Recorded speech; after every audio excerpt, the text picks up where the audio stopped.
kita lihat seperti itu yang bisa diatur oleh pejabat. Bahkan sebagian ulamanya ikut-ikutan nyalon, ikut-ikutan cari suara. Bahkan kemarin viral video ada salah satu katanya ulama, tapi yang meresmikan majelis zikirnya orang kafir. Ada ndak orang kayak gitu? Namanya siapa? TGB namanya. TGB namanya. TGB ini menisbatkan dirinya sebagai ulama. Hati-hati. Nabi SAW bersabda, al-ulama umana'ur rusul malam yukhalitus sultan. Para ulama ini adalah pembawa amanah daripada Nabi semasih mereka tidak bercampur dengan para pejabat. Kalau para ulama sudah mulai jilat para pejabat, fa idza khalatus sultan faqad khanur rusul. Kalau sudah mulai jilat pejabat, maka dia telah mengkhianati Rasul, dia telah mengkhianati Nabi Muhammad sallallahu alaihi wasallam. Di dalam majelis taklim, majelis zikir, yang meresmikan seharusnya orang muslim atau orang kafir? Orang yang beriman atau yang tidak beriman sama Allah? Harus orang yang beriman. Kalau ada yang ngaku ulama menyuruh orang kafir untuk meresmikan, ini salah atau benar? Ini salah atau benar? Kalau ada orang yang membenarkan yang salah, ini penjilat bukan? Penjilat bukan? Berarti TGB itu penjilat bukan? Penjilat. Berarti TGB itu penjilat bukan? Penjilat. Jangan dipilih. Lengserkan dan mengsorkan orang seperti itu. Lengserkan dan mengsorkan orang seperti itu. Beb, ini TGB, orang nomor 1 di NTB. Presiden aja kita lawan, apalagi TGB. Getok kepalanya dikit. Ya, jangan takut. Ya, mau malam ini dijemput, silahkan jemput saya. Beb, ini TGB, orang nomor 1 di NTB. Presiden aja kita lawan, apalagi TGB. Getok kepalanya dikit. Ya, jangan takut. Ya, mau malam ini dijemput, silahkan jemput saya. Jadi seperti itu. Artinya kita hendaknya lebih memuliakan para ulama.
Kabupaten Lombok Timur merecam ucapan saudara yang terjadi di Karangbedir, majelis berselawat atau majelis selawat, yang telah merendahkan, menghina, membangun permusuhan,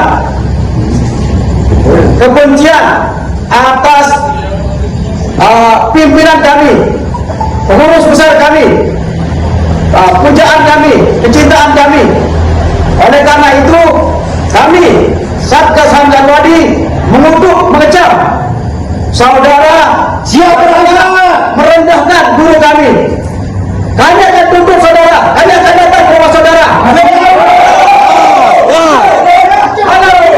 datang mencari saudara.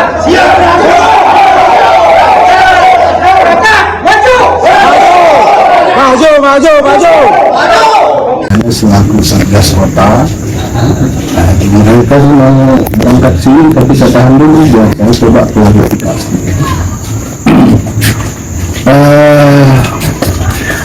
Majelis Zikir itu adalah organisasi sangat penting yang punya perindu adalah hari tamu yang terdiri memang dia Nasrani kan, tapi selayaknya tidak ada yang salah karena ketua partai saja pelantik saya itu sama seperti mungkin Putin meresmikan masjid, misalnya Anies dia mengizinkan atau meresmikan gereja, itu adalah wadahnya. Kalau dia menjalankan zikir mungkin salah, tapi kalau melantik wadahnya, mungkin kalau menjalankan zikir atau apa lalu kalau wadah itu kan wadahnya jangan seremonial saja, sama seperti Putin atau beberapa masjid yang diresmikan oleh sekarang masjid di KLI dia diresmikan oleh orang Nasrani. Berikutnya apa maksudnya untuk mengatakan TGB itu penjilat seperti apa maksudnya? Ya ini kan suatu Ana menganggapnya perbuatan itu salah. Perbuatan yang meresmikan majelis zikir yang diresmikan oleh orang non muslim itu salah. Untuk salahnya Diresmikan orang ada habis ada apa harusnya kan nggak harus ada hadis dalam sebuah dalil itu. Majelis zikir itu adalah dia perbuatan kita untuk mendekatkan diri kita kepada Allah. itu zikirnya apa Majelis zikir itu adalah alat kita untuk mendekatkan diri kita kepada itu kan organisasi bukan kegiatan keagamaan. Mungkin masalah penanganan saya juga tidak bisa menjawab, mungkin lagi di sini ini alam seperti apa yang dibilang itu seorang penjilat. Ini mengajar kami selaku jamaah ini dulu tidak terima dan keberatan, dan insya Allah besok pagi akan kita lakukan setiap proses hukum perjalanan hukum kita siap. dan ini masalah sampai alam sedikit kan ada bahasa masuk kepala itu sudah saya sampaikan. Jadi nanti kita buka pikiran itu kan lari itu boleh panjang. Ya. Kita sudah jazakumullah khair. Terima kasih banyak Anwar Rahmi. Ahlan wa sahlan. Apapun saja yang misalnya menganjal di hati antum ingin proses hukum, ahlan wa sahlan. Kita terima dan kita akan hadapi secara Saya mengingatkan seorang pendakwah kalau Rasulullah kan tidak menggunakan apalagi membahasakan sosok tokoh atau ulama yang diakui untuk dikatakan penjilat kan ya tersayat hati kami. Sebenarnya kita menyinggung perasaan Sangat saya sarankan sosok Ustaz muda seperti antum itu menghina bersama dengan yang kami rasakan. Ini saya informasikan perubahan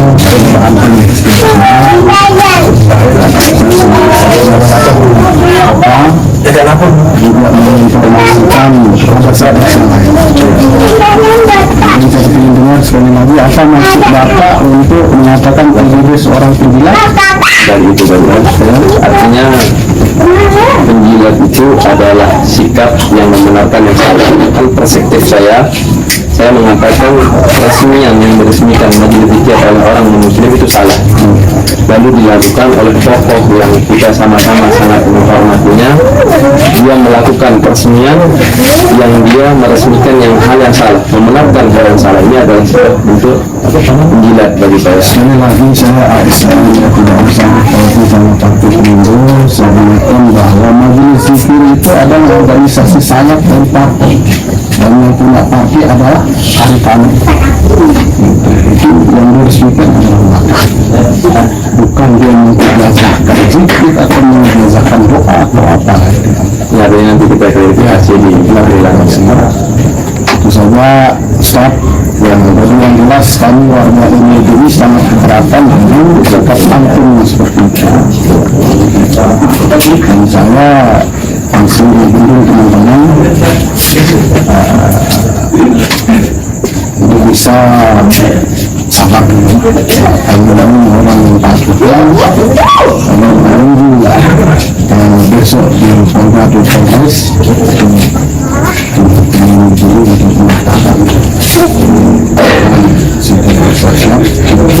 itu saja maksud tujuan kami. Tidak makan lu? Sampun.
Baru-baru ini kita dikejutkan oleh satu informasi yang cukup memprihatinkan, di mana ada seseorang yang ditokohkan di suatu tempat, bahkan disebut sebagai seorang Habib alias bagian daripada zuriat atau keturunan baginda Rasulullah SAW secara biologis. Namun orang yang ditokohkan tersebut dan disebut sebagai Habib, sayang 1000 kali sayang, mencaci dan memaki dengan bahasa yang kasar dan vulgar. Dan yang dicaci adalah orang yang menjadi guru kita semua, yang selalu mengajarkan dan meneladankan kesantunan kepada kita semua. Yang lebih disayangkan lagi, alat yang digunakan untuk menghujat dan mencaci guru kita. Alat yang digunakan adalah salah satu hadis yang dinisbatkan kepada baginda Rasulullah SAW. Hadis tersebut, mohon izin Al-Khatib bacakan, berbunyi kurang lebih sebagai berikut. Al-ulama'u umana'ur rusuli ala ibadillahi. Ulama itu adalah pemegang amanah para rasul atas hamba-hamba Allah di muka bumi, malam yukhalitus sultan, selama mereka para ulama itu tidak bercampur atau bergaul dengan para penguasa atau sultan. Fa in khalatus sultan wa dakhalud dunya faqad khanu ar-rusula fahdharuhum wa'taziluhum. Apabila para ulama itu bergaul dengan para penguasa, pemerintah, dan mengintervensi persoalan dunia, urusan-urusan dunia, maka sungguh mereka telah mengkhianati para rasul. Maka berhati-hatilah kepada mereka dan jauhilah mereka. Hadis ini digunakan untuk menjatuhkan seorang ulama yang telah banyak berjuang, berjasa dengan segala macam sarana untuk umat dan bangsa, khususnya di daerah tercinta kita ini, Nusa Tenggara Barat. Pertama-tama hadis ini yang dikutip oleh seseorang yang dikatakan cucu atau cicit dari baginda Rasulullah SAW. Hadis ini oleh para ulama adalah hadis yang maudhu' atau hadis yang palsu. Memang sebagian ulama lain mengatakan ini hadis dhaif. Bahkan ada juga, kita tidak memungkiri, ada yang lain, ulama lain mengatakan hadis ini hasan li ghairihi. Hadis hasan li ghairihi maksudnya hadis ini lemah dan sangat lemah. Tetapi karena terdapat sejumlah hadis lainnya yang menguatkan substansi hadis ini, maka dinaikkanlah derajatnya. Namun terlepas daripada itu, ma'asyiral muslimin rahimani wa iyyakumullah, sebuah hadis tidak boleh dipahami secara mentah-mentah. Harus dikaji secara mendalam. Harus ditinjau segala aspek yang terkait dengan hadis tersebut. Dan yang lebih terpenting lagi, memahami sebuah hadis harus berdasarkan petunjuk para ahlinya, yaitu para ulama ul-amilin dan awliyaullah al-arifin. Bagaimana para ulama menjelaskan hadis ini dan hadis-hadis lain yang semakna dengan hadis ini, yang secara umum mencela para ulama yang mendekati atau dekat dengan para penguasa. Para ulama dengan sangat jelas dan gamblang memberikan pencerahan kepada kita bahwa hadis-hadis ini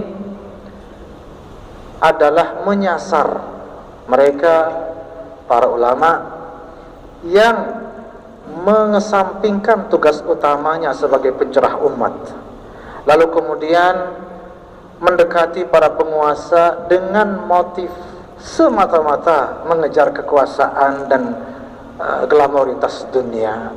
Maka tentulah ini sangatlah tercela, dan ulama tersebut dikatakan sebagai ulama su', na'udzubillah summa na'udzubillah.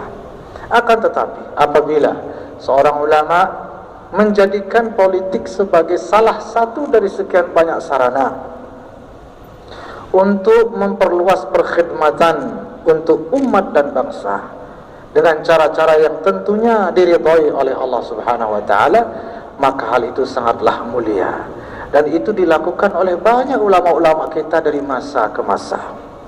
Di dalam kitab-kitab juga diterangkan, bahkan kitab tasawuf yang sangat fenomenal sepanjang zaman, yaitu kitab Ihya Ulumuddin, dikarang dan dihimpun oleh ulama tasawuf, ulama sufi yang tidak diragukan lagi, yaitu Al-Imam Abu Hamid Al-Ghazali.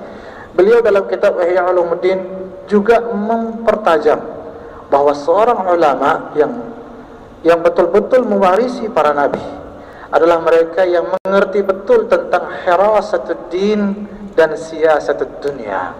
Hirasatud din adalah menjaga agama, sedangkan siyasatud dunia juga seorang ulama harus mengerti tentang bagaimana mengatur urusan-urusan keduniawian dengan cara yang selaras dan sesuai dengan tuntunan Allah Subhanahu wa taala dan baginda Rasulullah sallallahu alaihi wasallam. Dan sungguh tidak bisa kita pungkiri, itulah yang selama ini ditunjukkan dan dicontohkan serta dibuktikan oleh guru mulia kita Al-Mukarram Tuan Guru Bajang. Ma'asyiral muslimin rahimani wa iyyakumullah.